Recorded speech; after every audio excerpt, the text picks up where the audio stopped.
தம்பி எங்கம்மா போனா? அவன் உங்க சித்தப்பா கூட வேலை பழக போயிருக்கிறாமா. வேலைக்கு போயிட்டானா? பாப்பா தீனி வச்சிருக்க, எடுத்து சாப்பிடு. என்னம்மா ஒரு தட்டு தான் வச்சிருக்கீங்க? தம்பிக்கு எங்கம்மா ஸ்நாக்ஸ்? தம்பிக்கா? தம்பி தான் வேலைக்கு போயிருக்கானேம்மா. ஆமால, மறந்துட்டேம்மா. என்ன ஒரு நாள் அவன் நம்ம கூட இல்லாததுக்கு இவ்வளோ கஷ்டமா இருக்கு. அவனும் இப்படி நினைப்பானா? தம்பி சீக்கிரம் வேலையை முறை டீ சாப்பிட போகலாம். சரிங்க சித்தப்பா.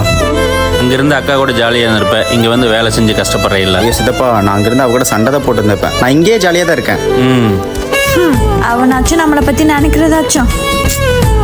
அக்கா, இந்தாக்கா உனக்கு பிடிச்ச காளான் வாங்கிட்டு வந்திருக்கேன். இப்போ என் சம்பள காசு மட்டும் கொடுக்குறீங்களா? ஏன்டா முதல் நாளே வேலை செஞ்ச காசை செலவு பண்ணுற? இல்லைங்க சித்தப்பா, அக்கா காளான்னா ரொம்ப பிடிக்கும், அதுதான். சரி இந்தா. ஃபர்ஸ்ட் டைம் என் சம்பளத்தில் உனக்கு ஏதாச்சும் வாங்கிட்டு வரணும்னு ஆசைப்பட்டேன், அதான் இதை வாங்கிட்டு வந்தேன். தேங்க்ஸ்டா.